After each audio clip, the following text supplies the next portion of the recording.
Assalamualaikum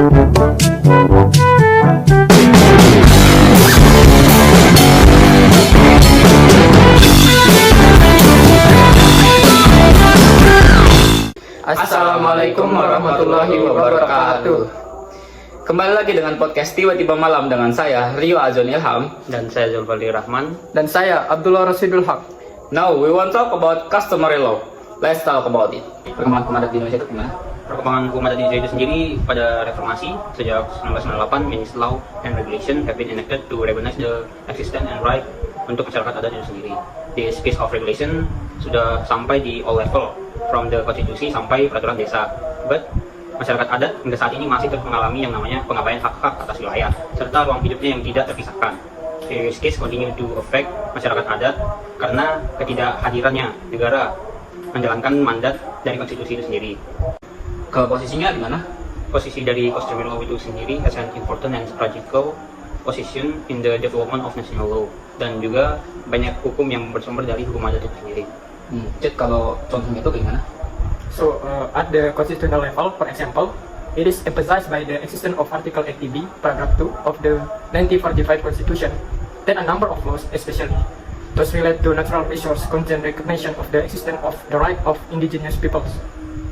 In the Article 80B, paragraph 2 of the 1945 Constitution states that the state recognize and respect the unity of customary law communities. Jadi juga contohnya itu seperti Al-Kalut yang berada di desa Bayan yang mengatur tentang pengelolaan hutan adat. Di sana diatur 3 hal, yaitu larangan, sanksi, dan posisi sidang adat. Kenapa hukum adat ngaruh di kehidupan sehari-hari? That is because customary law is a law that is inherent and follows the flow of life in society. Artinya bahwa seluk-beluk dari setiap daerah sudah terikat dengan suatu hukum adat yang merupakan keharusan untuk setiap masyarakat itu menerima, baik secara konsekuensi atas perbuatannya maupun keharusan dari hukum adat itu sendiri. Kalau dampak dari hukum adat itu sendiri gimana sih, Wan? Kalau dalam konteks kebudayaan, hukum adat itu telah diatur menjadi hukum yang sah. It has the purpose of the controlling of the community, because the customary law it has intertwined between the community and the state. Jadi dia berfungsi untuk mengatur masyarakat agar tidak menyimpang. Customary law has legal source. It is a customs and habits of the community. Customary law has a normative power. Jadi dia berfungsi untuk membentuk norma, dan itu menunjukkan tradisi dan budaya mereka sendiri.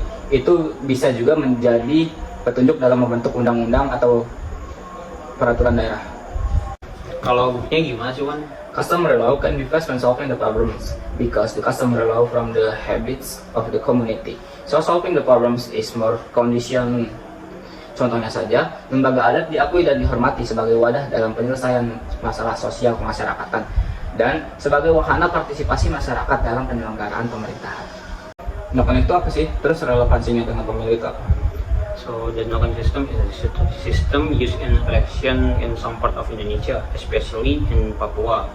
This system is recognized in the constitution and carried out by deliberation with customary elders or tribal head. Dan relevansi dari Noken itu sendiri dilakukan pada zaman sekarang itu menurut kami sudah tidak relevan, karena seharusnya sistem pemilu dilaksanakan berdasarkan asas langsung, umum, rahasia, jujur, dan adil. Sedangkan Noken itu sendiri bersifat terbuka, dan itu menyalahi sistem sebelumnya, yaitu bersifat rahasia. Apa sih kekurangan sistem Noken? Yang pertama itu dalam Bigman Pattern, masyarakat tidak memiliki hak pilih. Jadi kurangnya adalah di sini tidak ada asas bebas dan rahasia. Dengan masyarakat yang tidak ada hak pilihnya itu juga tidak ada hak asasi manusia. Sedangkan dalam Noken gantung yang dimusyawarahkan terlebih dahulu, kurangnya adalah yaitu tidak adanya asas rahasia. This has a clear gap to the modern political process dalam asas pemilu, yaitu lugar judil. Saran untuk sistem Noken kedepannya kayak gimana? Because the Noken system has become a habit, it will difficult to remove it. The solution is, jadi regulasi yang mengatur tentang sistem Noken itu sendiri harus mensosialisasi kepada masyarakat agar tidak terjadi kesalahpahaman. Pemerintah juga harus memfasilitasi sistem Noken supaya menemukan pola yang luhur dalam praktek penggunaan sistem Noken itu sendiri.